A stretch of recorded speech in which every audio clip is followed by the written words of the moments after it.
da companhia. Quanto maior a quantidade de ações o investidor tiver, maior será o valor dos dividendos a serem recebidos. Os dividendos são uma forma de remunerar os acionistas pelos investimentos feitos na empresa. As empresas podem escolher entre distribuir uma porcentagem dos lucros ou um valor fixo por ação, e essa decisão é tomada em Assembleia Geral de Acionistas. E vale lembrar que nem todas as empresas distribuem dividendos, e que o valor distribuído pode variar de empresa para empresa e ao longo do tempo, dependendo da saúde financeira da companhia.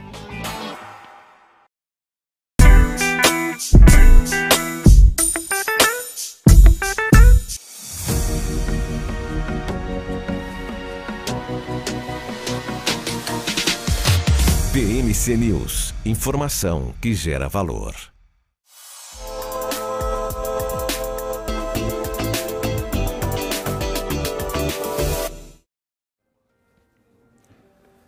Olá, seja muito bem-vindo, muito bem-vinda ao BMC Market dessa quarta-feira. Hoje é dia 9 de agosto de 2023. Estamos chegando aqui com os principais destaques, os principais assuntos que estão movimentando o mercado financeiro nesse meio de semana onde, mais uma vez, por mais um dia, o Ibovespa segue nesse movimento de correção, realização ou queda.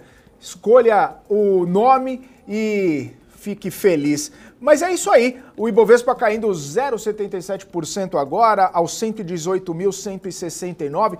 Está certo que já tivemos patamares abaixo, já caiu ao patamar dos 117.901 pontos o Ibovespa em mais um dia, 7º dia consecutivo de queda do Ibovespa. Não tem como, aí é uma brincadeira obviamente, mas não tem como o Ibovespa subir nesse mês de agosto, só porque viemos de 4 meses consecutivos de alta, os investidores ganhando dinheiro, os investidores buscando e aproveitando o rally que a Bolsa proporcionou para a maioria dos investidores, e agora o pessoal saindo de algumas posições, saindo de alguns ativos, colocando um dinheiro no bolso. Não só o investidor brasileiro, mas o investidor estrangeiro também fazendo esse movimento. Claro que não é só um cenário brasileiro, não é só uma questão do nosso Ibovespa, essa queda. A gente vê um cenário internacional também bastante desafiador, principalmente depois de dados de deflação na China. A inflação ao produtor e ao consumidor vieram fracos, né? Vieram abaixo aí do patamar do zero, vieram com deflação, e isso impactou em algumas expectativas, impactou em algumas perspectivas para os mercados. A gente viu um movimento de queda nas ações lá nos Estados Unidos, um movimento de correção também na abertura do mercado. A gente viu esse movimento de correção aqui com esses dados lá da China. A gente viu também mais impactos no setor financeiro lá nos Estados Unidos, com toda essa situação envolvendo rebaixamento de instituições financeiras. E aqui no Brasil, esse temor, essa cautela no setor financeiro acabou também chegando. A gente vê uma movimentação bastante aprofundada por aqui. A questão da China acabou impactando em Vale, acabou impactando em siderúrgicas também. Não só isso, mas o cenário de resultados, depois que Gerdau trouxe seus números, né, bastante diferentes do visto no ano passado, quando o preço do minério de ferro estava bastante elevado. Queda no EBITDA, queda no lucro, queda também em receitas da Gerdau. Isso acabou trazendo um certo impacto para a companhia. Além disso, Braskem também veio com um resultado não tão bom. A gente viu outras empresas nesse calendário, nessa temporada de resultados, vindo com resultados também não muito interessantes. E até mesmo interessante o seguinte, até algumas companhias que vieram com bons resultados, vieram com resultados interessantes, acabam não tendo um bom desempenho na bolsa. Raia Drogasil, resultado ok, falamos até mais cedo com o Gustavo Cruz da RB Investimentos, falando um resultado bom, mostrando resiliência, mostrando que é uma empresa importante e segue interessante para o investidor. Mesmo assim, depois desse ralizinho que a gente viu nos últimos tempos, investidor colocando dinheiro no bolso. Smart Fit, a mesma coisa. Resultado interessante, crescimento de receitas, expansão, olhar para o cenário internacional, mesmo assim caindo também no cenário hoje. Mas quem não cai, né? Quem não cai é o BTG que divulgou resultado forte e, muito pelo contrário das outras companhias, está trazendo um crescimento, um otimismo aí no cenário dessa quarta-feira, subindo pouca coisa, né? 0,6%, 0,7%, mas o BTG trazendo bons resultados. E claro que a gente vai falar de todo esse cenário, vai falar das empresas, vai falar das companhias, vai falar bastante dessa temporada de resultados e, claro, a gente não pode deixar de falar da privatização da Copel, o estado do Paraná se desfazendo de parte ali das suas ações por meio de um follow-on, vai levantar mais de 5 bilhões de reais e isso trazendo um certo otimismo para o mercado. As ações da Copel, tá certo, começaram o dia num certo declínio e aí já pegaram um pouco mais de fôlego, subindo 0,5% nessa tarde de quarta-feira. Copel que segue, né, no radar dos investidores, é uma das várias distribuidoras de energia elétrica que já foram privatizadas aqui no Brasil e, de acordo com alguns levantamentos aí, já tem radar, já tem quem vai ser a próxima, já tem quem vai ser a próxima escolhida nesse movimento de privatização. Falta a CEMIG, né? Dizem que falta a CEMIG lá do estado de Minas Gerais. Enfim, esses são os principais e alguns dos assuntos que a gente vai falar hoje. A gente tem muita coisa para repercutir, muita coisa para conversar aqui no nosso BMC Market, que está apenas começando, mas já está por aqui o Marcos Saravalli para a gente começar esse bate-papo nessa quarta-feira. Marcos Saravalli, 2 horas e 40 minutos, muito boa tarde. Sempre um prazer conversar contigo. Hoje o mercado não tem jeito, né, Saravalli? A gente vem falando e parecemos, para os antigos, uma vitrola riscada, né? Um disco riscado. Que eu nem imagino o que seja. Você não sabe o que é disco, muito menos vitrola. Muito menos um long play, né? O famoso o LP. Mas é isso, já ouvi né? falar em CD, agora LP não desconheço. CD, você sabe? E MP3, então, tá mais para sua geração, né? Começa... Muito boa tarde a todos, boa tarde, Felipe. Vamos engatando mais um dia de realização de lucros aqui do nosso Ibovespa. Com as companhias, de certa forma, acho que vão pegar Vale, siderúrgicas, dentro do esperado, já era esperado resultados pelo menos comparativamente menores, mas não deixam de ser resultados bons, tá? Então a gente tem que olhar sempre para a geração de caixa. O indicador, a gente está falando aqui da Gerdau, a gente teve impacto do minério, do preço da siderurgia, outros fatores. Mas a Gerdau também tem um lado positivo, os resultados, sobretudo na América do Norte, muito bons, muito favoráveis. E acho que um ponto também que o investidor está deixando bastante de lado, uma informação super importante, é que grande parte das companhias estão divulgando seus resultados e estão anunciando dividendos, né? Dividendos trimestrais. Se a gente analisar esse trimestre aqui particularmente, tem empresa entregando 5, 6, 8, 10% de dividend yield. Então fiquem atentos, porque usualmente não tem sido a mesma data da publicação do balanço. A data X tem sido alguns dias depois, né? Então, uma semana depois, 15 dias depois. Lembrando que são datas diferentes, né? Paga-se daqui um mês, enfim. Mas tem muitas empresas com bom dividendo e uma delas é a própria Gerdau. Gerdau, nessa distribuição, nas nossas contas, aí dava cerca de 1,5%, 1,6%, mas numa distribuição, né? Lembrando que existe uma certa recorrência. Então, fiquem atentos aos seus resultados, mas, de uma forma geral, não só Estados Unidos, não só Brasil, mas não só mercado internacional, mas principalmente, acho que quem tem pesado muito nesses últimos dias, né, de agosto para cá, começo de agosto para cá, tem sido a China, né? Mais um dado fraco hoje pela manhã, pela madrugada, mostrando até preocupações com um possível cenário de recessão, né? Ou seja, uma fraqueza muito grande da China. E quando a gente fala de preço, a gente fala de demanda, a gente lembra sempre, infelizmente, da Vale. Mas só para terminar aqui, Felipe, a minha introdução, você falou sobre alguns resultados, mas impressionante, se a gente pegar as maiores altas do Ibovespa hoje, que existem, né? Existem algumas ações subindo hoje. O Ibovespa está caindo, mas existem algumas ações subindo pouco. Que pareça. Elas existem, né? E entre elas, entre as 4, 5 maiores altas, quem está lá? A Petrobras, né? Impressionante que como existe demanda por Petrobras e o papel não cai, né? Nesses dias até de queda, segurando, mesmo com o cenário internacional jogando contra, existe essa força compradora, é um papel que não tem força de venda, né? Pelo contrário de Vale, a gente vê Vale, até no começo do pregão, fala, pô, mas como é que vai ser o dia de hoje? Mas particularmente, mais um dia de ganhos da Petrobras, quando a gente compara com a Vale caindo, e a Petrobras até esse momento subindo particularmente, né? Acho que deve fechar em alta a Petrobras, interessante. Mas temos vários resultados e parece que também uma grande parte das companhias deixou para divulgar seus balanços aí nesses últimos 5 dias, né, da temporada. Né, na reta final. Na reta final. Lembrando que oficialmente as companhias têm até o dia 15, são 45 dias corridos, né, ou seja, 45 dias após o fechamento do semestre, o fechamento do trimestre. Então, a gente está terminando oficialmente até o dia 15 de agosto essa temporada de balanços. Ô Marcos Seravalli, só resgatando, né, um pouco da Gerdau, estava até dando uma olhada no gráfico aqui, ela está quase empatada com o Ibovespa, né? São 6 dias consecutivos de queda, não 7 como o Ibovespa.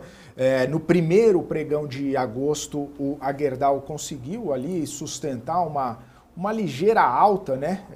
Na verdade, ela continuou em queda, perdão. É que eu vi o candle verde aqui, mas ele subiu, mas abriu em gap de baixa, então está em 7 dias consecutivos de queda, praticamente 12%, 13% de queda ao longo desse mês de agosto. A pergunta ao Seravalli é a seguinte, a Gerdau, ninguém duvida que é uma grande empresa, né? Uma empresa que tem exposição não só ao mercado brasileiro, mas ao mercado internacional. Eu me lembro muito bem que lá nos idos de 2021, alguma coisa assim, muita gente falando, poxa, a Gerdau pode dar muita alegria para os investidores com todo aquele plano de investimento do Biden, né? Plano de infraestrutura, bilhões e bilhões de dólares sendo colocados. Isso poderia trazer um certo otimismo para os investidores, mas o Seravalli, olhando aqui, não andou, né? Não teve esse retorno, pelo menos olhando no gráfico aqui, está muito lateral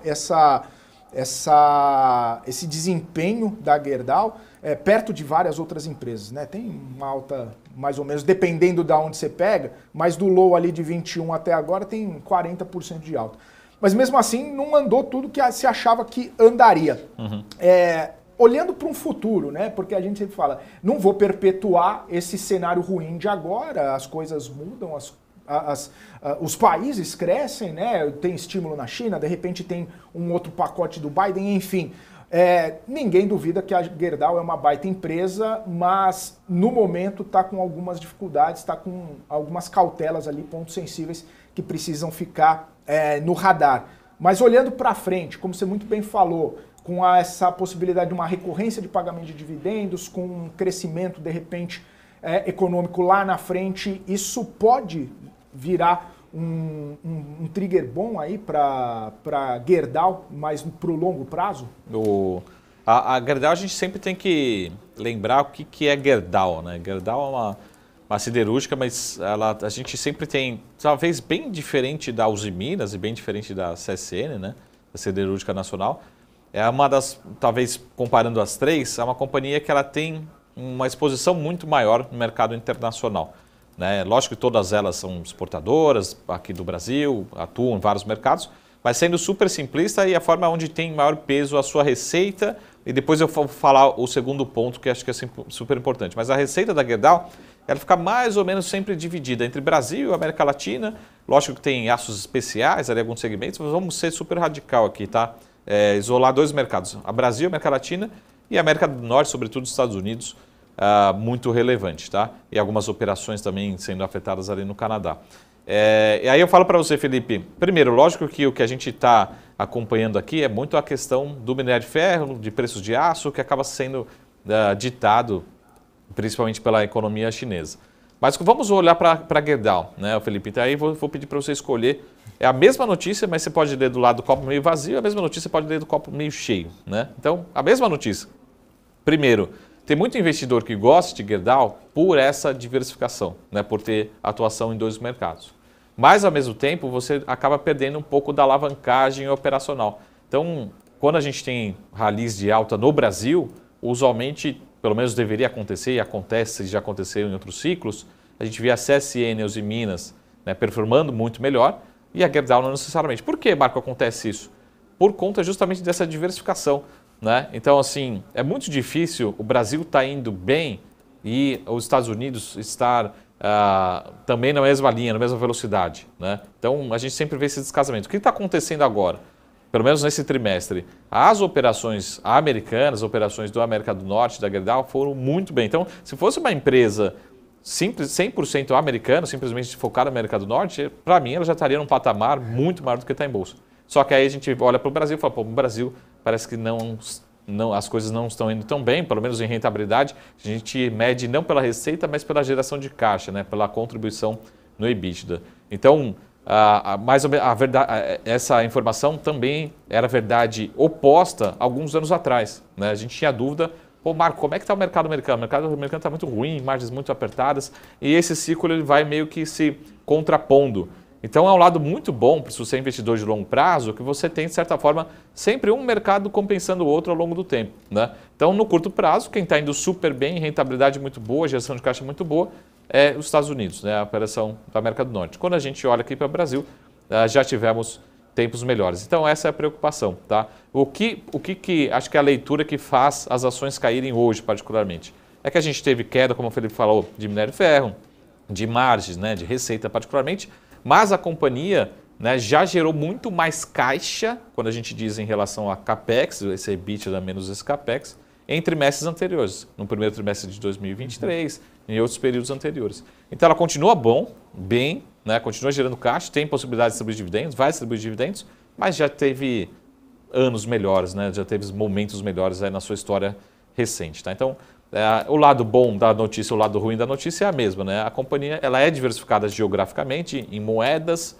né, em mercados, ela está exposta muito ao mercado americano e é brasileiro, mas ela fica usualmente dividida. Então, sempre quando tem um mercado indo bem ou está indo não tão bem assim, a verdade é que o mercado americano segurou muito a bronca, né, e deu um resultado muito positivo, enquanto o Brasil, pelo menos não é o melhor momento de Brasil para as operações da Gerdau, para a siderurgia como um todo. Então, mas isso é bom, porque você vai ter uma companhia que ela é mais diversificada e mais previsível ao longo do tempo. Por isso que tem muita gente, esse é talvez para mim um dos principais motivos, tem muito investidor de longo prazo que prefere e gosta a Gerdau, né, em relação à CSN, em relação aos Minas. E é interessante que a gente fala, né, Saravalli, sobre a questão dos preços, né, o preço do minério caindo em relação ao ano passado.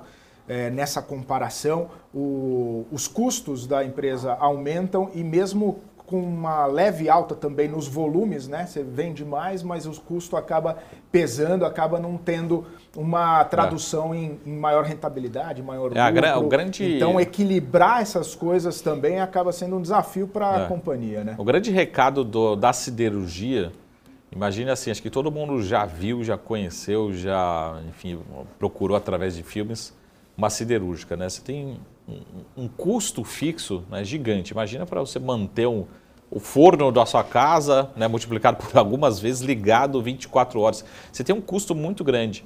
Né? Isso independe, de certa forma, do volume. Né? Então você pode produzir 30%, utilizar 50%, 60%, 70%. O custo está lá, o famoso custo fixo. Né? Então, como o Felipe acabou de falar, se você tem um momento de ciclo de preço subindo, é o melhor momento maravilhoso, né, para a siderúrgica. Então, você vê as empresas ganharem muito margem, muita geração de caixa, as ações explodem. Agora o que está acontecendo é o inverso. Né? Você pode até ter uma produção, mas se você não tiver preço para fazer essa diluição desse custo, e o custo está lá, a percepção é que você está sendo menos produtivo, né, que você está perdendo margem. Então esse é o recado que a gente precisa entender. Tem muito patrimônio, né, tem muito custo fixo, em ciclos de baixa, de preço principalmente, não necessariamente de volume, mas preço é determinante, né? Isso pode ser muito prejudicial. E lembrando, pessoal, de novo, o último ponto aqui, Felipe, só para terminar, teoricamente, né, os aços eles são diferentes. Né? Então, quando a gente fala de Gerdau, a gente fala muito de aço longo, né? Quando a gente fala de CSN e Minas, a gente fala muito de aço plano. Então, são mercados diferentes, têm drivers diferentes. Aqui no Brasil, a gente remete muito à construção civil. Lá nos Estados Unidos, a gente remete muito à infraestrutura, né, quando a gente fala de Gerdau. Diferentemente de CSN e Minas, que a gente está ligado, de certa forma, mais ao consumo, né, veículos, linha branca, né, e outros mercados mais ligados ao consumo. Então, a gente precisa entender também que são drivers, né, dinâmicas diferentes. Né? Então, por isso que a gente fala assim, cada companhia tem a sua dinâmica, embora estejam expostas talvez a mercados parecidos, mas cada uma tem o seu momento, né? Mas essa leitura de Gerdau, eu até não esperava uma reação tão negativa no pregão de hoje de Gerdau. Então eu acho que soma-se também. Já esperado, né? Uma desaceleração também. Né? Assim como foi Vale, assim como foram outras empresas. Então eu acho que soma-se a inflação, né? Na verdade deflação que a gente teve lá na China logo pela manhã. Então não foi o resultado em si, nossa, Marco, tão decepcionante assim, não. É tudo dentro do esperado. Agora, soma-se a notícia de inflação, fala, pô, como é que um país do tamanho da China está com inflação negativa? Né? O que está acontecendo? Será que não pode ser uma recessão? Só de você começar a cogitar a recessão, aí todo mundo já falou, pô, melhor ficar um pouco mais leve aqui em siderurgia, tendo esse cenário. Aí é como um todo. Né? Nem estou acompanhando as demais empresas, mas olhando para a Gerdau não justifica, não é por conta do resultado em si, né, essa queda particularmente de hoje. Né? Deve estar caindo tudo em bloco, né? A Vale está caindo? Está caindo. Todas estão caindo. Está caindo. Eu vou até abrir aqui para a gente dar uma olhada, para eu poder te passar exatamente, viu, Marcos Saravalli? Está caindo em bloco, né? Gerdau, metalúrgica, é a maior queda, né? 4,20, Gerdau 4,19, então é praticamente a mesma coisa. CSN Mineração caindo, CSN caindo também, 1,5%, quase 2% também. Talvez um pouco menos, né? A Vale 0,75%, os Minas 0,4%, enfim, o setor hoje está um pouco mais pesado, digamos assim, né? Ô Saravalli, aproveitar que você tocou nesse assunto, né, da China, e a gente tem visto, né, toda essa dependência ou expectativa com China. Dois lados, né? O primeiro lado, esse cenário deflacionário da China sugere que os governantes, o Banco Central, o Banco do Povo da China lá, vá fazer algum movimento de promover estímulos para acelerar a economia, para melhorar a economia. Isso poderia trazer um certo ânimo ou alento para alguns setores econômicos e até mesmo para a economia global. Ao mesmo tempo que esse cenário ele pode ser benéfico para a inflação global. Se os preços na China estão caindo, os preços para o mundo tendem a cair também. Eu li algumas leituras nesse sentido, que poderia melhorar a visão do Federal Reserve, poderia melhorar a visão do Banco Central Europeu com produtos mais baixos e transferiria essa deflação para os outros países do mundo. Desse copo cheio para esse copo vazio, né? Qual seria, né, a visão mais interessante aí para o mercado? O que seria, o que o mercado poderia retirar, né, de melhor aí desse cenário? Seria melhor para o mercado ter mais estímulos, que aí estimularia a economia, mesmo que isso causasse um pouco mais de inflação, ou um cenário mais deflacionário para exportar, né, essa deflação para os demais países? Essa é aquela típica pergunta que talvez os economistas estão se perguntando há alguns séculos e não conseguimos, né? Principalmente quem está relacionado a investimentos em ações, né? O que, de certa forma, é o famoso trade-off, né? Melhor crescer, né? Mesmo gerando um pouquinho de inflação, entra numa recessão, mas a inflação está controlada. Eu acredito que é muito mais o primeiro cenário, né? Olhando para o longo prazo. É lógico que o discurso, né? A preocupação de curto prazo no mundo, desde principalmente da Covid, é a inflação, né? Então, a gente está muito no discurso inverso agora no curto prazo. Mas até como a gente viu nas últimas leituras de GPs aqui no Brasil, né, que vieram, de certa forma, ainda com deflação, mas pior do que as expectativas, talvez a gente volte a ter uma aceleração dessa deflação importada, né? Vamos dizer assim. Então, talvez com esses indicadores a gente comece a rever essa aceleração dessa deflação, né, desses índices negativos, né, impacto muito de importação. E aí, olhando para a inflação brasileira, sempre a gente tem aquela dúvida, quando isso vai transitar nos IPCs, né, no IPCA particularmente. Então, acho que talvez a resposta seja muito nessa sexta-feira, né, que a gente tem IPCA aqui, que a gente vai responder um pouco. Ao mesmo tempo, né, o que acho que é o grande debate que a gente tem falado aqui, em relação à curva de juros, o mercado sempre tem que entender assim, pô, se tem os economistas, a curva do DI está pedindo mais queda de juros, quer dizer que tem algum argumento. Talvez o argumento seja externo, né? Talvez seja pior. Mas o mercado acho que olha muito mais para um crescimento, né? Se for uma inflação, mesmo que seja um pouquinho maior do que a média histórica, mas que ela fosse controlada, né? Vamos pensar, sem pegar o caso que a gente está vivendo agora, né? 2022, 2023, 2021 até 2023, mas o que o mercado prefere, se fosse fazer esse trade-off, acho que é muito mais um cenário de crescimento econômico mundial, mesmo com a inflação um pouquinho acima da média, do que o inverso, né? Agora, é verdade também, o recado e o alerta que eu deixo, que nenhuma bolsa no mundo todo, né, está comprando um cenário de recessão, está comprando um cenário de recessão mais forte. E talvez esses últimos 7 dias de Ibovespa, ou até mesmo de S&P 500, outros índices, estejam começando a voltar com aquele assunto, né, que a gente começou em 2023. Né? Será que não seria um cenário mais provável dos Estados Unidos, né, entrar em recessão? Né? Será que não é esse cenário? Mesmo que seja um soft land, alguma recessão muito branda, então talvez o mercado volte a aumentar essa possibilidade, olhando até mesmo para a balança comercial e para o índice de inflação chinesa durante essa semana. Né? Acho que não é o radar ainda, mas a gente tem que começar a discutir. De novo, se aumentar a probabilidade de recessão mundial, aí sim vai ser o trigger, na minha opinião, para ter uma realização um pouco mais forte na Bolsa Americana. Não acho que é uma depressão, não acho que vamos mudar a tendência para os analistas técnicos, né? A gente não vai ter passar vários meses por queda, mas acho que é o catalisador para a gente passar por uma correção, talvez um pouco mais forte, um pouco mais duradoura nos índices, né? Super natural, mas acho que essa discussão tem que ser mais colocada, né? A gente vai ser mais presente daqui para frente, depois principalmente desses 2 índices aí da China decepcionando particularmente. Então a gente precisa ver payroll, a gente precisa ver IPCA por aqui, a gente começa a ver como é que isso transita, né? No lado positivo e no lado negativo.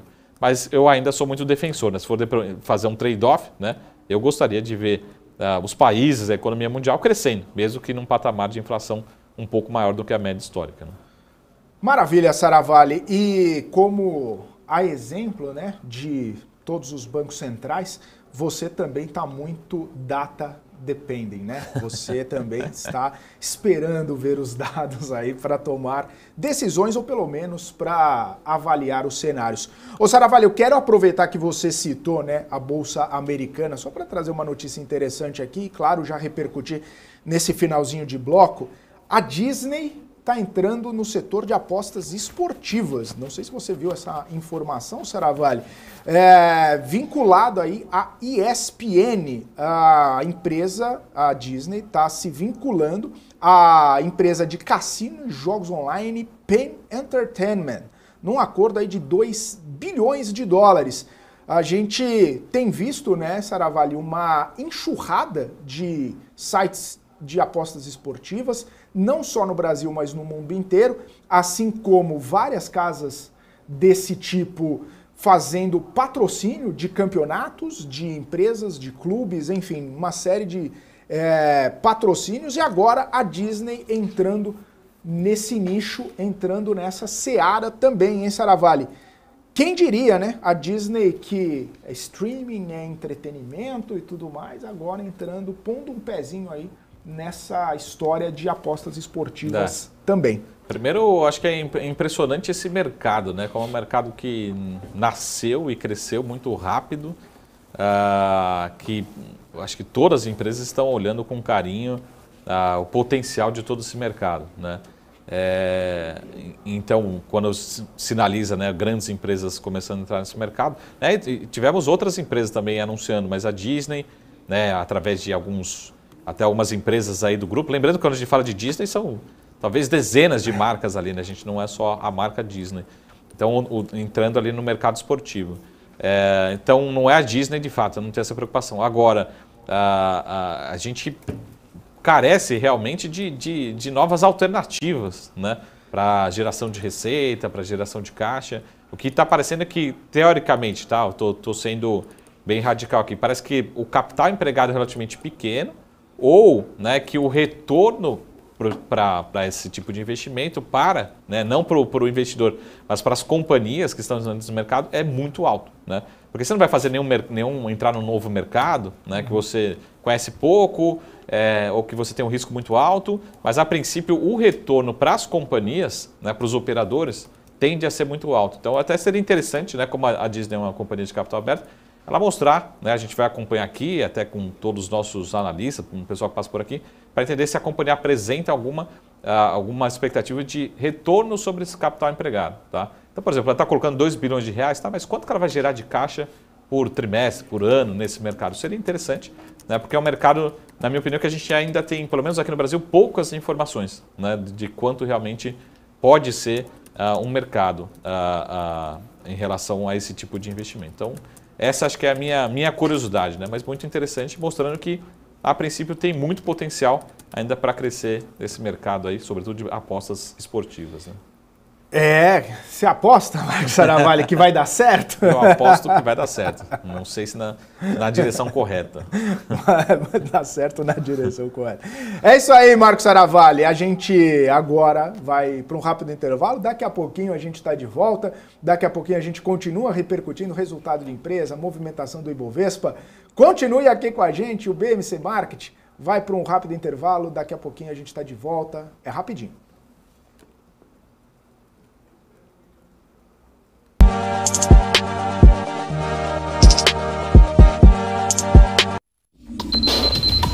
O que acontece no mercado financeiro no Brasil e no mundo está na BMC News.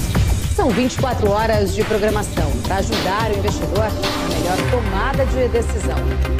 Independência e jornalismo sério. Não estamos plugados em nenhuma instituição financeira. Isso nos dá a liberdade de levar a informação sem nenhum viés e sem conflitos de interesse. Ser a ponte entre as notícias, empresas, especialistas e os investidores. Tudo de uma forma dinâmica e com uma pitada de bom humor. Informação que gera valor, você sempre vai encontrar na BMC News. Já pensou se não existisse essa pergunta? Teríamos cavalos mais rápidos? Mais telefones? A Vortex pensou e criou a primeira plataforma digital para o back-office do mercado de capitais. Tecnologia para o que sempre foi analógico. Hoje, temos mais de $500 bilhão em ativos em 3 frentes integradas. Ir além é descomplicar o mercado de capitais todos os dias. Vortex. Beyond. Entender o modelo de negócios, os resultados e as estratégias das principais companhias do Brasil é essencial para tomar as melhores decisões na hora de investir. E é isso que nós trazemos no BMC Business. Entrevistamos os CEOs e diretores das principais companhias de capital aberto do país. Eu sou o Gabriel Monteiro e encontro você no BMC Business todas as terças e quintas, às 22 horas, aqui na BMC News. BMC News. Informação que gera valor. Quem só vê o BTG como um banco de investimentos não vê todos os benefícios que ele pode oferecer. Aqui você tem a liberdade de ligar a qualquer hora. E tem a confiança de contar com o time BTG. É você no controle da sua vida financeira de um jeito simples e compatível com a sua rotina. O BTG reconhece quem é você e está pronto para potencializar a sua trajetória.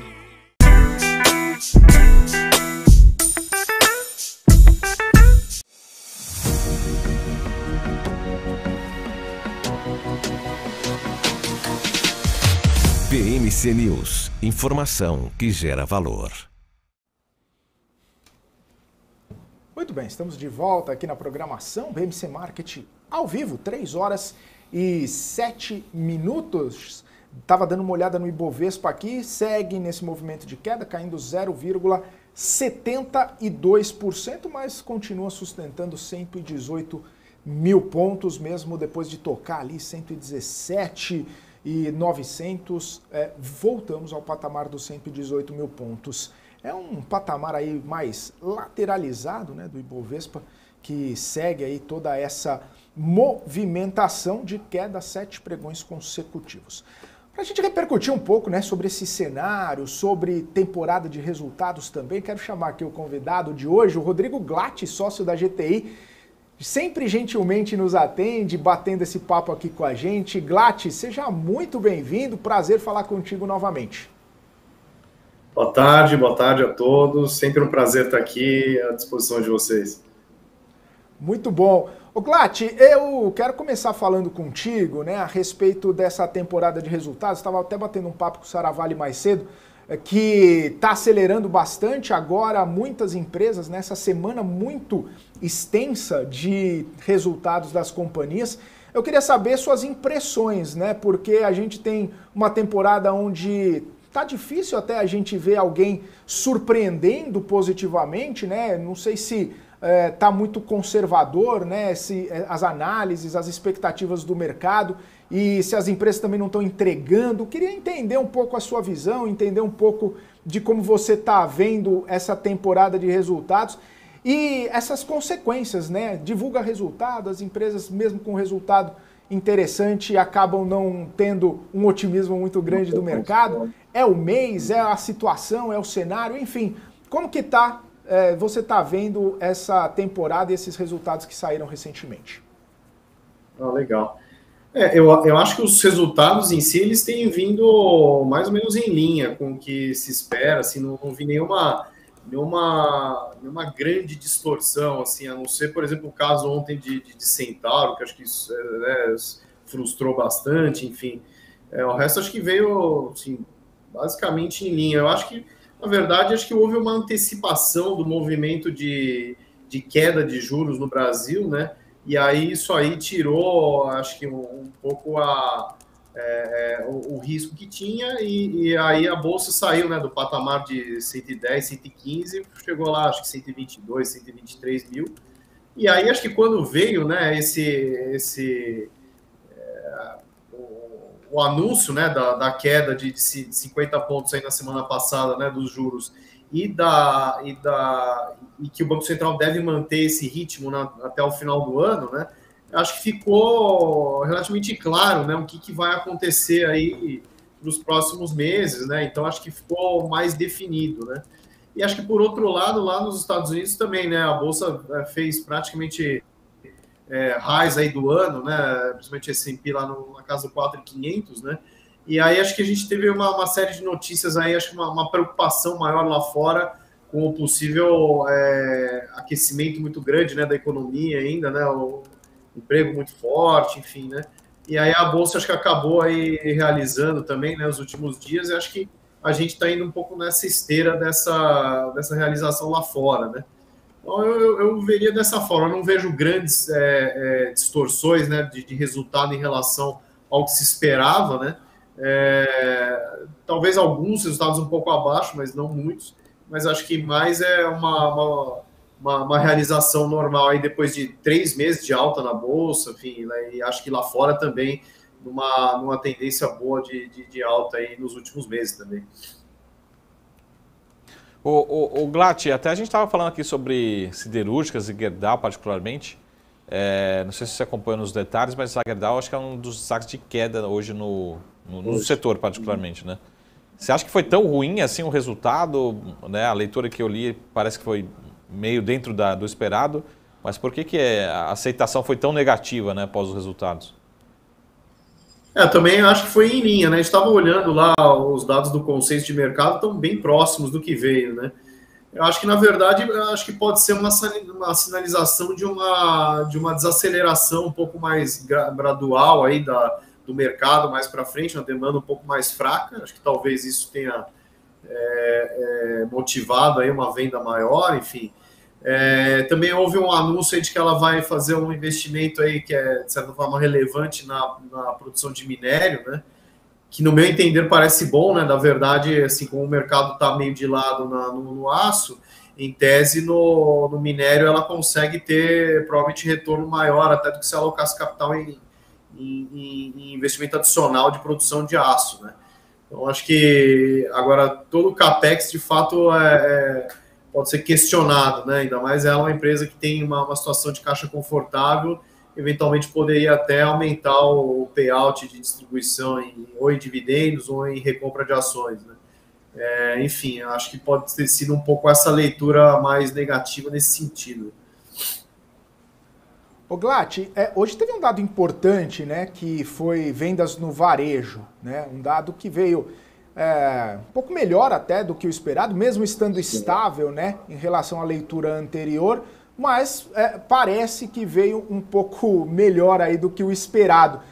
Você está percebendo, né, que pode haver um otimismo ou de repente uma procura maior por empresas ligadas ao setor de varejo, mesmo depois de todo esse rally que você muito bem comentou, né, com essa expectativa de fechamento de curva, de queda de juro, enfim, o cenário tá bom para varejo ou ainda é um pouco mais cauteloso diante de todo esse cenário que a gente está vivendo?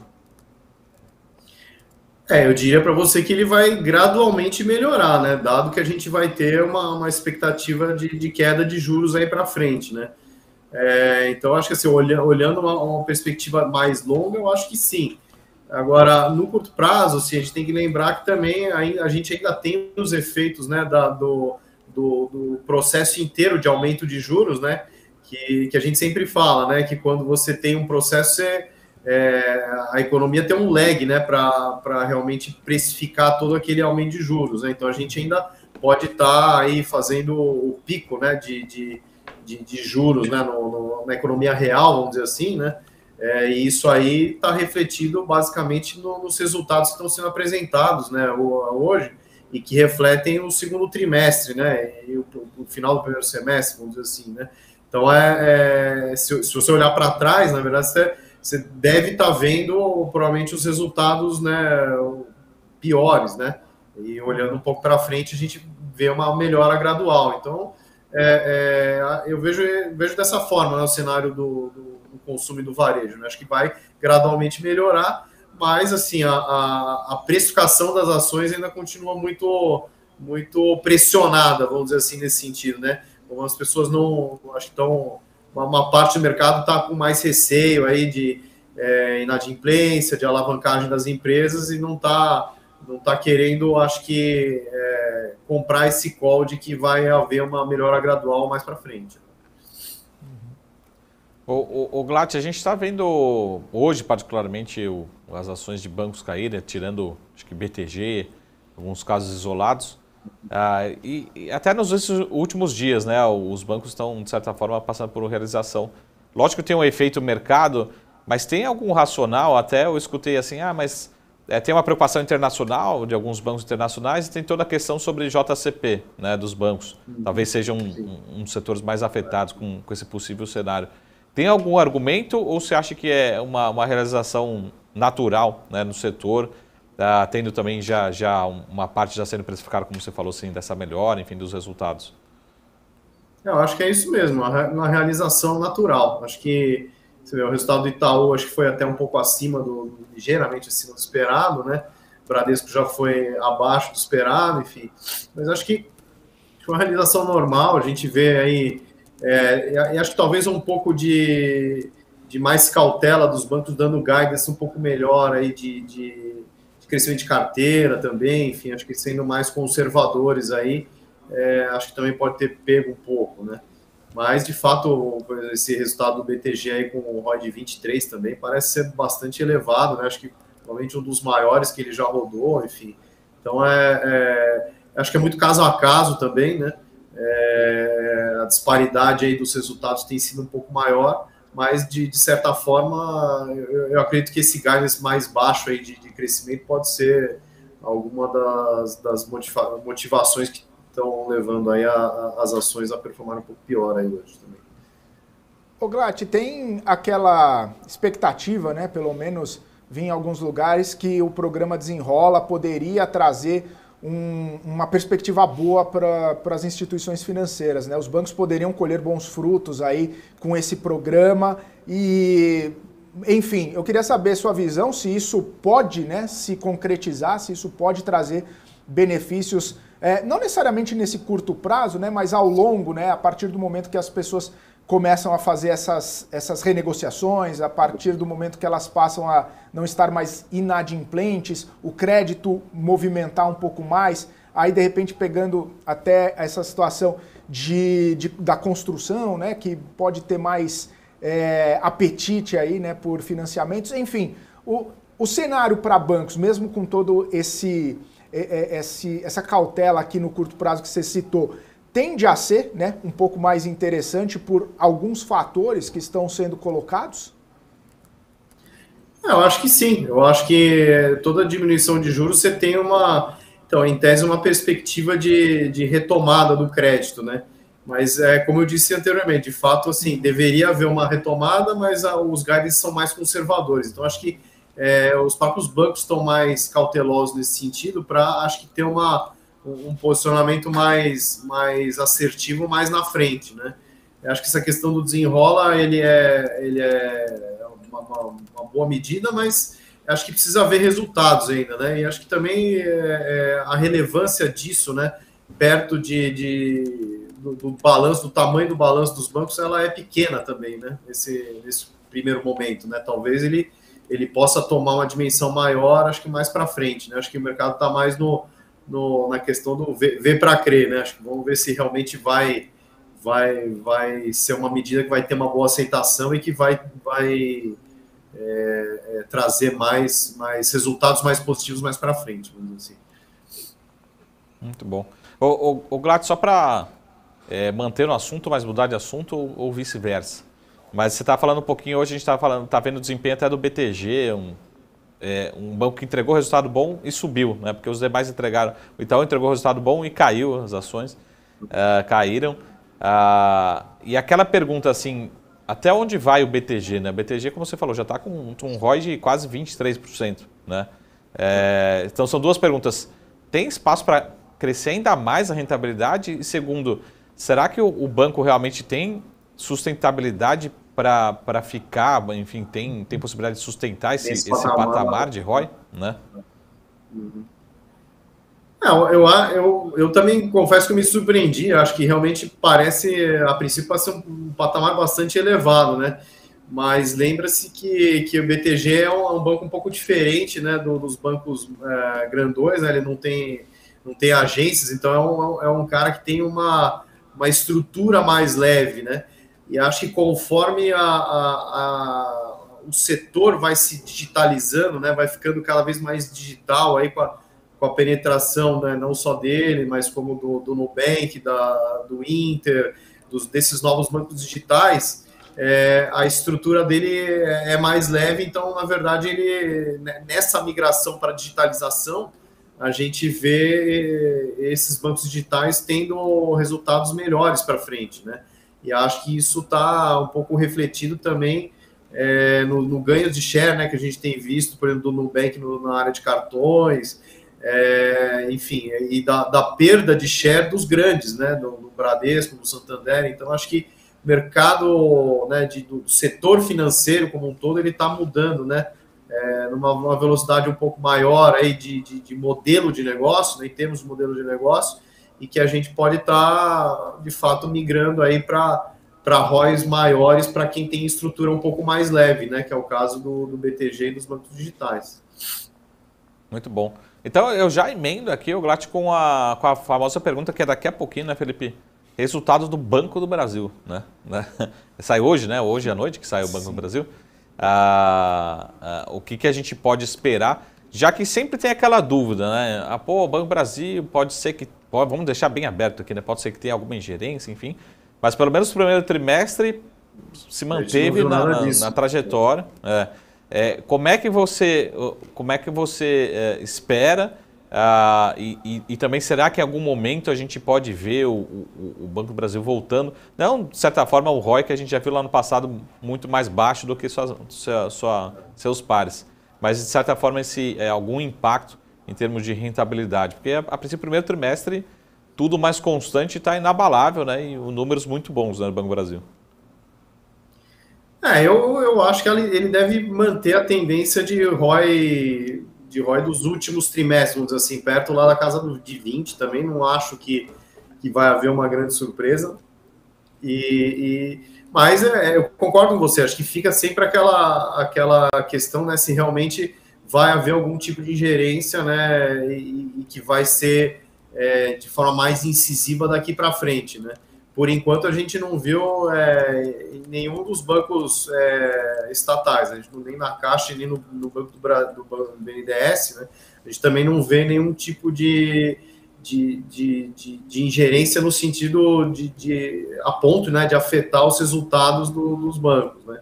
Mas também, por outro lado, também não descarto que isso vá acontecer daqui para frente, né? Então, realmente, acho que a dúvida existe e realmente acho que fica essa aura aí, né, de saber se realmente os caras vão realmente usar os bancos para desenvolver políticas públicas e diminuir os retornos, né, dos bancos, né, ao longo dos próximos trimestres. Né?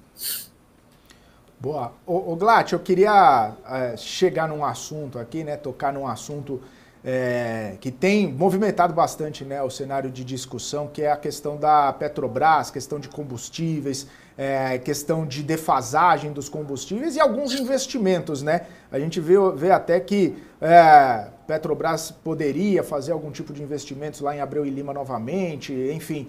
Mas acho que a questão da defasagem acaba estando um pouco mais no debate e como isso impacta no operacional da companhia. Até porque eu estava até lendo uma notícia aqui, o Goldman Sachs projetando barril do petróleo aí acima dos $90 num futuro próximo aqui, né? Nessa perspectiva de até 12 meses. Isso, se mantiver essa política agora da Petrobras, pode trazer consequências. Como que você está lendo esse cenário de Petrobras? Jean Paul Prats disse que não está perdendo dinheiro, que está tudo sob controle, mas olhando, né, o que seria notícia, o que seria ruído, o que seria impactante, como que está a sua leitura desse cenário, Glatt? Eu acho que, de fato, de 3 semanas para cá, essa questão realmente ficou bastante exacerbada aí, né? Porque a gente viu lá, desde o começo do ano, uma defasagem lá na casa de 5%, 10% em relação ao preço internacional, que era um negócio, de certa forma, administrável e que é natural, dado o espaçamento maior de correção que a política estava sendo adotada, né? Agora, nas últimas 3 semanas, a gente viu aí a defasagem ir para um patamar que a gente entende até perigoso, né? Ele está acima de 20%, aí chegou a 25%, acho que anteontem, enfim. Uhum. E é claro, como você mencionou, aí, se o petróleo realmente concretizar nesse patamar aí de $90, a gente provavelmente vai ver a defasagem cada vez maior e uma pressão natural em cima da Petrobras para repassar isso para o consumidor, né, para ir para as bombas aqui, né, porque a magnitude da defasagem vai ficar muito alta, né, e até a gente viu aí notícias essa semana de que o Prats queria realmente aplicar uma correção, né, dessa defasagem aí, e o Lula não deixou, né, então, enfim, é preocupante, né? E até por isso, até que há um mês atrás a gente reduziu bastante a posição de Petrobras que a gente tinha. A gente tem quase um pouco menos da metade do que a gente tinha, já em função dessa preocupação, principalmente com essa defasagem, né? E a empresa, de fato, com isso, tem deixado dinheiro na mesa, né? Então, a rentabilidade dela provavelmente vai cair aí nos próximos trimestres por conta disso, né? Se mantiver esse nível de defasagem, né? Então, é realmente algo que a gente vê com mais preocupação aí no curto prazo, né? E aí, realmente, acho que precisa haver um tipo de correção e de aderência maior à política de preços, né, que vinha sendo praticada, né? Vamos ver se isso vai acontecer mesmo ou não. O Glatt, até um movimento que me impressiona assim, é a força compradora no papel, né? Até hoje, um dia de queda, de realização por Ibovespa, aqui a gente não vê as ações caírem, né? Tudo bem, não está subindo nenhum espetáculo, mas está subindo, né? A Vale cai, o Gerdau cai e a Petro sobe. Será que o mercado... Mas no mercado que a bolsa está caindo, ela não deveria estar performando bem nesse sentido. Assim, parece que tem uns R$30 ali que é o inverso, né? Não quer voltar para baixo de jeito nenhum. Será que o mercado pode ler que a Petrobras pode, ao contrário, reduzir um pouco dessa defasagem, voltar a aumentar, mesmo que seja um pouco, só para falar assim, não, quem está no comando aqui ainda é o CEO da Petrobras? O que o mercado está lendo aí que não para de comprar a Petrobras? Não sei, eu acho que tem uma boa parte aí dos relatórios sell-side que recomendaram a compra aí nos últimos meses, né? Então, talvez acho que estejam seguindo esse call ainda de que os riscos, né, de intervenção eles foram superestimados no começo, né? Mas eu tenho uma visão exatamente oposta agora, no sentido de que acho que agora, de fato, a gente está vendo uma ingerência maior e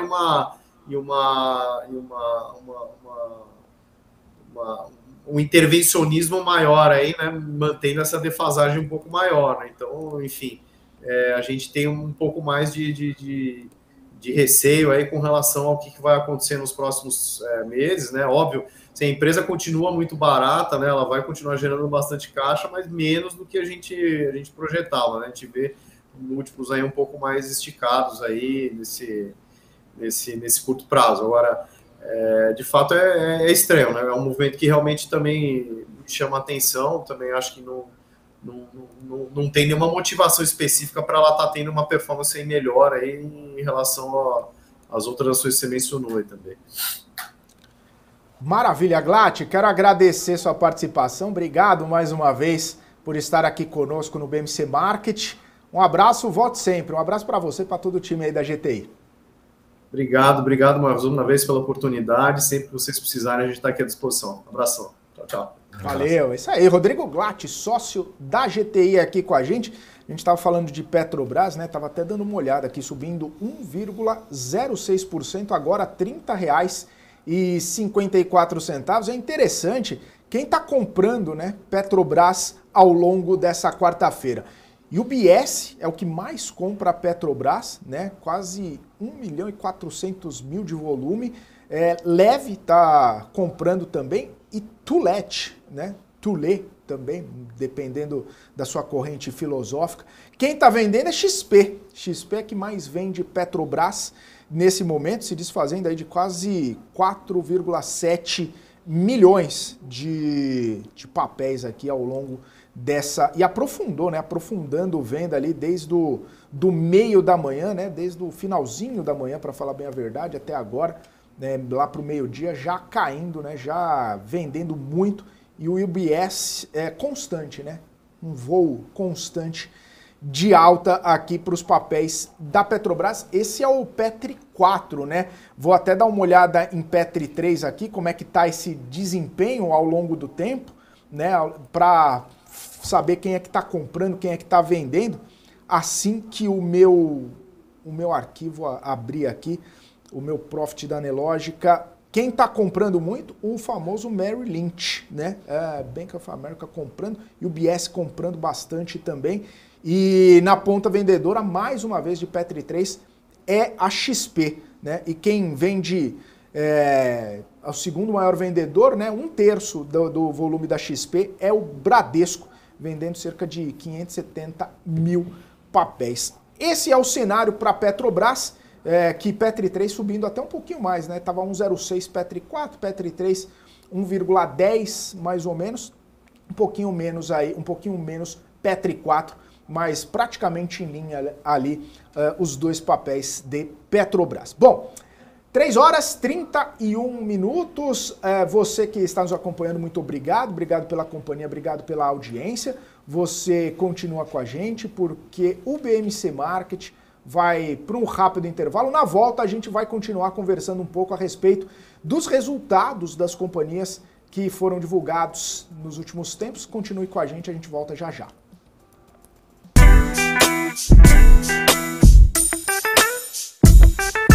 O que impacta a economia e o mercado global. Aqui no BMC News você acompanha em tempo real a abertura do mercado e todas as movimentações do mundo dos investimentos. Notícias acompanhadas de opiniões de grandes especialistas para ajudar você na melhor tomada de decisão na hora de investir. Eu, Paula Moraes, estarei com você de segunda a sexta, às 9h30 da manhã, no BMC News. BMC News. Informação que gera valor.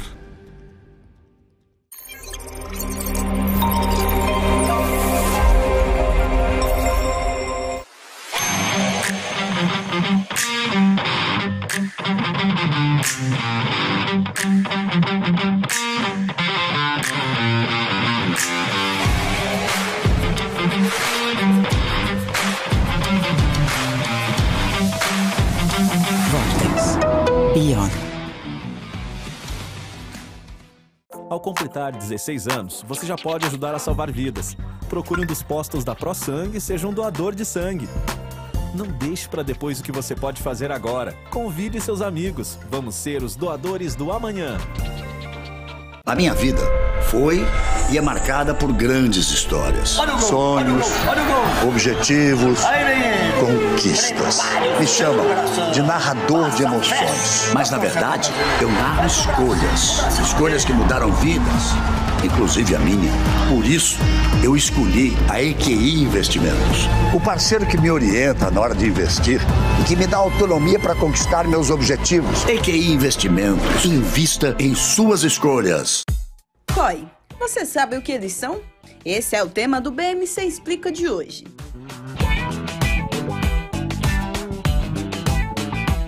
COI é a sigla para Certificado de Operações Estruturadas. É um investimento montado por instituições financeiras que combina características tanto de renda fixa quanto de renda variável em um único produto. Na prática, o COI pode ser aplicado em diferentes ativos, como ações, moedas, commodities, entre outros. A rentabilidade do COI pode ser atrelada a diferentes indicadores, como a inflação, a taxa de juros ou o desempenho de determinado ativo financeiro. Além disso, o COI pode ter diferentes estruturas de remuneração, que podem incluir uma taxa pré-fixada ou pós-fixada. O investidor deve escolher o COI de acordo com seu perfil de investimentos. As empresas que fazem parte do seu dia a dia estão em uma das maiores bolsas do mundo, a Nasdaq. E a boa notícia é que você pode investir nessas empresas diretamente pela Avenue, sua corretora nos Estados Unidos. Com os dados das ações dos Estados Unidos fornecidos pela Nasdaq em tempo real, o cliente Avenue pode acessar diretamente as maiores bolsas do mercado americano. Entre neste mercado de tecnologia e inovação. Acesse avenue.com.br/Nasdaq e seja bem-vindo ao mercado global.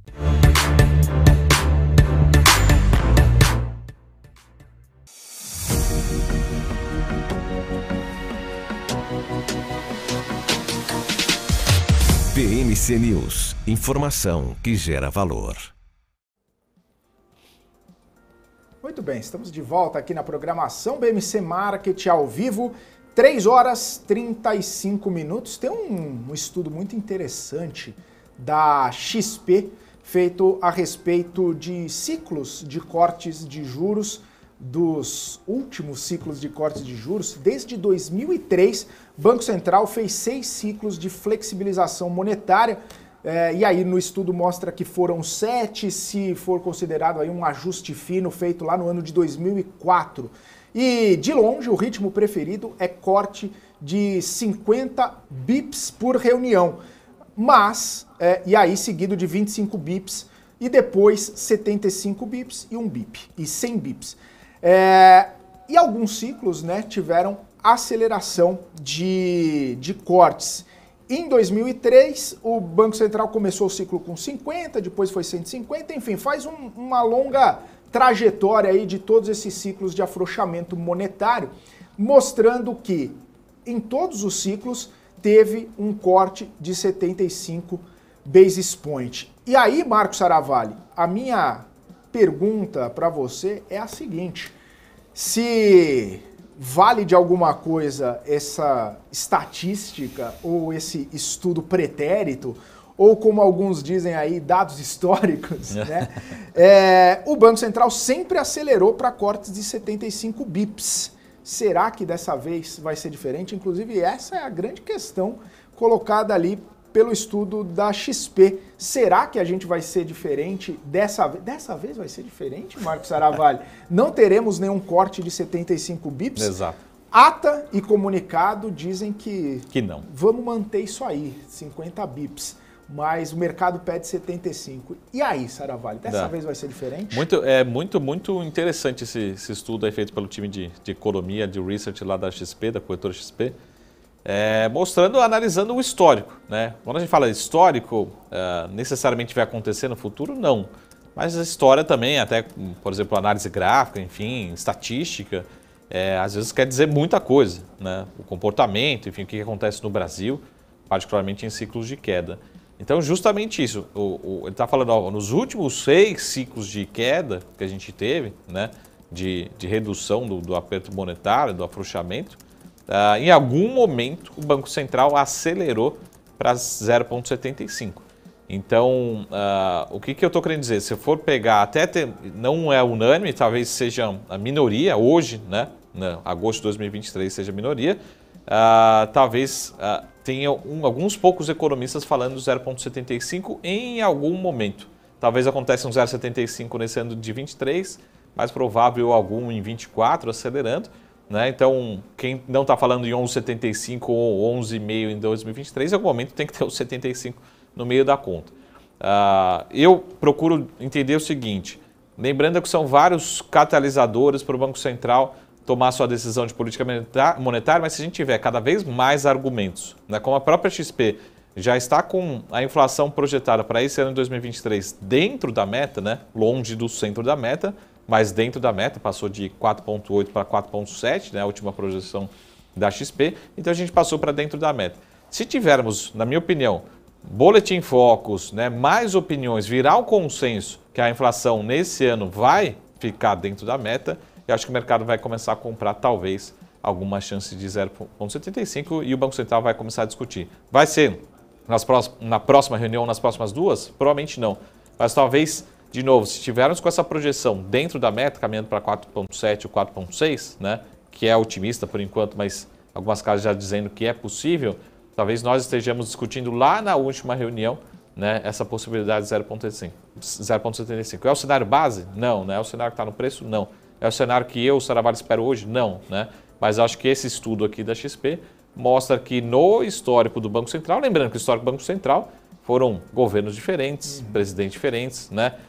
Não era independente, de forma independente, então talvez a história vai ser diferente. Acho que essa é a provocação muito legal que a XP fez, né? Vai ser diferente? A história mostrou que não, né? Ou seja, na verdade que está sendo diferente, que em algum momento a história a gente vai acelerar para o 0,75, isso historicamente em ciclos de queda da Selic, né? Então, muita gente, acho que para quem é investidor, né, a primeira linha que você lê é o histórico, né, o passado não se reflete numa projeção futura, isso é a história de qualquer administrador, de qualquer financista, né?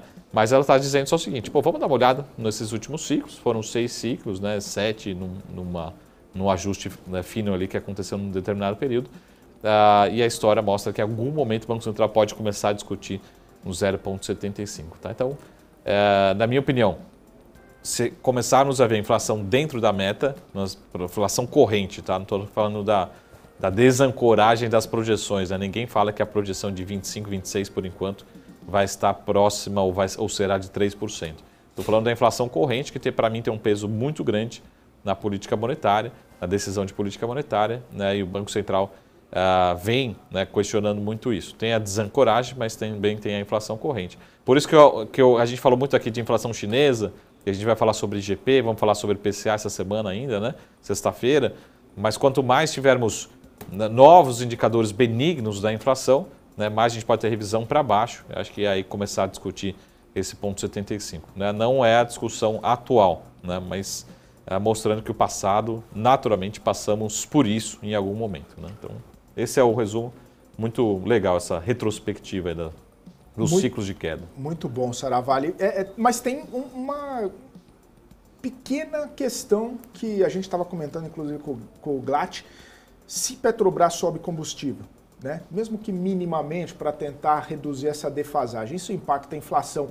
Isso pode também desancorar esse guidance que o Banco Central deu. Por exemplo, ele falou, mas pelo menos 3 de 50 bips, né? E que foi o que pelo menos sinalizou na ata e no comunicado. Se de repente vier uma inflação um pouco mais acelerada por conta dessa coisa de combustível, isso pode tirar esse guidance, ao invés de acelerar para 75, reduzir a perspectiva e aí não ser uma surpresa positiva, ser a surpresa negativa que o Banco Central não quer ter. Uhum. Vamos fazer uma suposição aqui, talvez a minha suposição seja horrível, né? Seja horrorosa. Vamos supor que aqui a gente tem a Petrobras e o governo uma coisa só, né? Na minha opinião. Se a gente tiver ali com uma projeção, né, de inflação 4,4, 4,5 ainda, já bem confortável em relação à meta, né, talvez dê mais liberdade para a Petrobras começar a repassar preço. Se ela repassar preço hoje, lembrando ela não poderia aumentar 10%, 15%, 20%, ou reduzir, né, essa defasagem. Se ela fizer um aumento de 1%, o impacto na projeção do IPCA é muito marginal, né? Mas se ela começa a repassar 5%, 8%, 10%, aí ela vai ter um impacto mais relevante, né? Então, lembrando que, né, ordem de grandeza, 1%, ele tem um impacto talvez de 3 bips ali nas projeções, né, do IPCA, então tem que tomar muito cuidado, não dá para ela chegar amanhã e falar, vou projetar, isso aí vai estourar a meta já de curto prazo, a inflação corrente. Então, se a gente começar a caminhar, minha opinião, acho que não é o momento, né, da Petrobras vir com novos aumentos. Se a gente começar a ter projeções de 4,5%, 4,6%, que dá liberdade um pouco para a Petrobras reduzir essa defasagem, aí acho que tudo bem. Pensando num contexto só, né? Então, pensando nessa dinâmica. Acho que a Petrobras não vai tomar essa decisão pensando nos impactos que pode trazer para a inflação também, tá? Então, todo mundo acho que entendeu, ficou claro essa continha simples. Então, quando estivermos mais confortáveis, acho que é assim. Acho que o lado ruim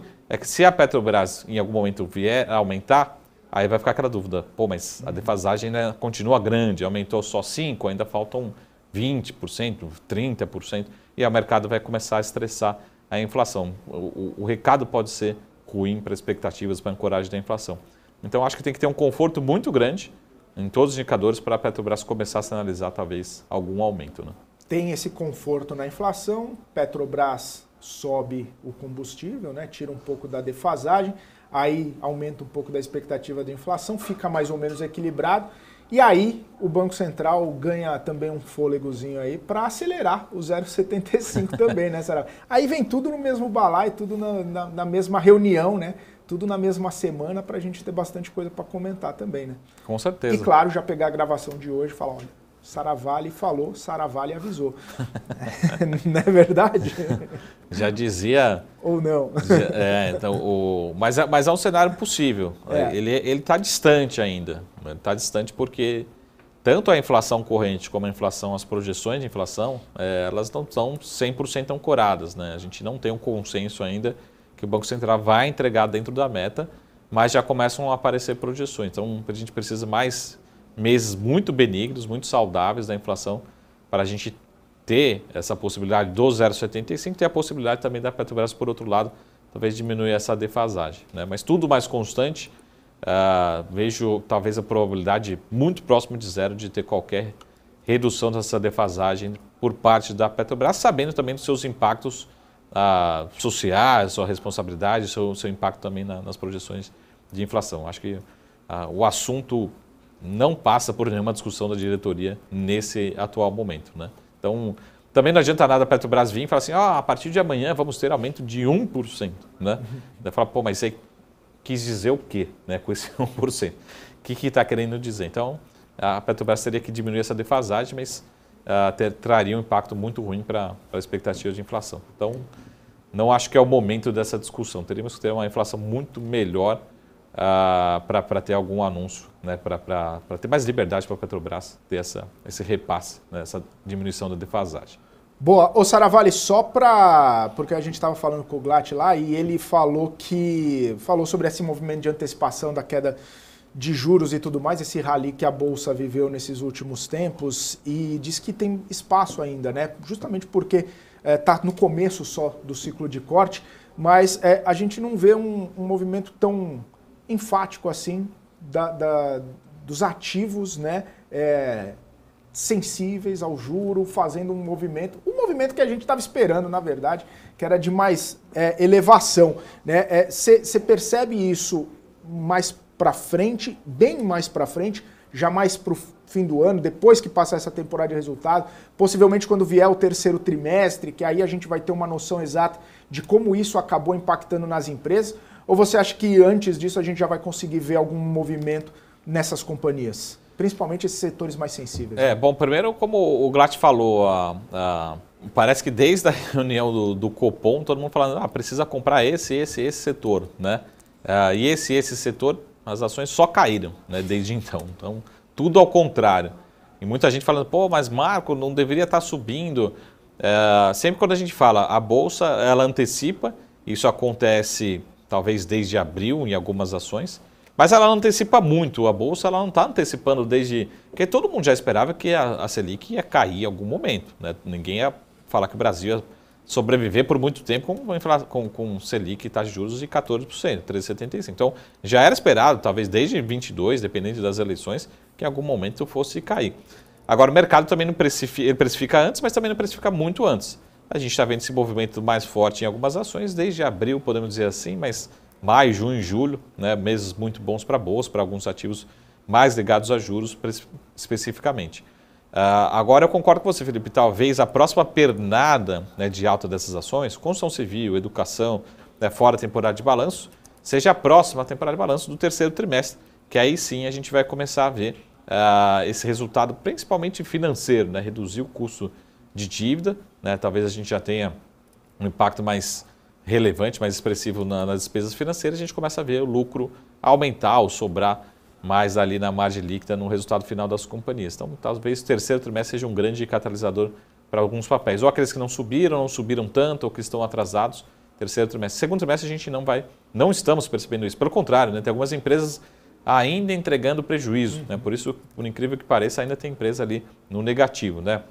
Por vários motivos, mas também principalmente pela despesa financeira ainda muito forte de alguns setores. Hoje vimos algumas empresas entregando ali na linha final lucro líquido negativo, né, prejuízo nesse trimestre. Então, talvez o próximo trimestre, o terceiro trimestre, seja o grande catalisador para entender o impacto não só do operacional, mas de despesas financeiras, né, juros menores transitando com custo de capital menor para todas as empresas. Aí você tem que fazer justamente a leitura inversa, né? Quais são as piores empresas, né? As empresas mais alavancadas são as mais beneficiadas, pelo menos percentualmente, né? Então, Marco, que empresa olhar? Talvez olhe para aquelas piores empresas, né? Aquelas que estão com maior alavancagem vão ser as mais beneficiadas, né? Vamos pegar o caso aqui, por exemplo, de uma Vale. A Vale a gente não vai nem entender esse assunto, né? O que mudou o CDI para a Vale, né? Outras empresas que têm muita geração de caixa ou que têm uma alavancagem muito baixa, vocês não vão conseguir perceber isso. Pelo contrário, né? Tem aquela discussão inversa, né? Tem muita empresa que ganhou com juros altos no lado da receita financeira, né? Porque tinha muito caixa e começa agora a diminuir a receita financeira. Então, essa discussão talvez seja muito mais para o resultado do terceiro trimestre, que a gente vai ver ainda mais para frente, né? Nos balanços do terceiro tri, particularmente. Maravilha. Ô Saravalli, temos alguns minutinhos ainda antes das considerações finais. Eu queria só seus 50 centavos a respeito da privatização da Copel, né? Saiu, né? O governo do estado do Paraná vai fazer aquela emissão, aquele follow-on, captar mais de 5 bi, foi precificado. Enfim, mais uma distribuidora passando por esse processo aí de privatização. É tendência, agora só falta CEMIG, né? Algumas contas aí. Mas, das elétricas, né? Das elétricas. Ainda tem Sabesp. Das distribuidoras elétricas, Marcos Saravalli.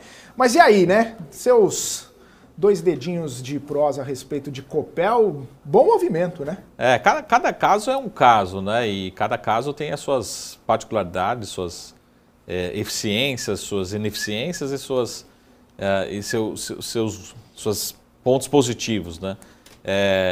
O movimento em si ele tem que ser bem recebido pelo setor como um todo, e são empresas que estão buscando realmente a maior profissionalização, né, a maior eficiência, né, o melhor uso dos recursos, né, e não só para os funcionários, usuários, clientes, mas acaba gerando mais crescimento, mais investimentos, né, mais empregos, e também acaba beneficiando o próprio Estado, né, o Estado também acaba sendo beneficiado com melhor gestão pública, né, melhor situação fiscal, de caixa, de todos os sentidos. Então, o que a gente busca é não só a gente ter um Estado menor no Brasil, mas ter um Estado mais eficiente, né? Qual que é o trabalho do Estado? Você realmente ter bons órgãos reguladores, né? Ter uma boa fiscalização e criar um cenário, um ambiente para as empresas privadas, particulares, conseguirem trabalhar de forma correta, né? Buscando alternativas que gerem emprego, gerem crescimento para todos. Então, acho que uma boa sinalização, mas infelizmente eu sou um pouco mais reticente com a questão aqui da Sabesp, aqui em São Paulo. E não é uma questão nada política, mas é uma questão que a gente envolve muito o Estado junto com municípios, né, que talvez não tenha tido tanta dificuldade assim no caso da Copel. Aqui a gente começa a falar de contratos, a gente começa a falar de muitos agentes interessados, né, que talvez não estejam todos 100% alinhados.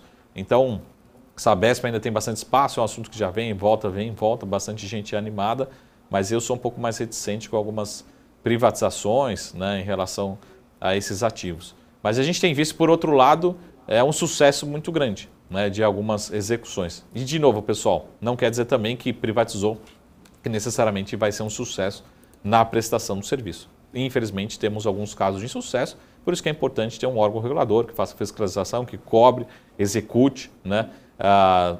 Casos de algumas concessões, né, não são 100% de sucesso, também acontece alguns casos que precisam ser revistos, reorganizados, enfim. Mas a maioria, né, como a gente diz, não só no Brasil, mas modelos internacionais, né, que a participação, né,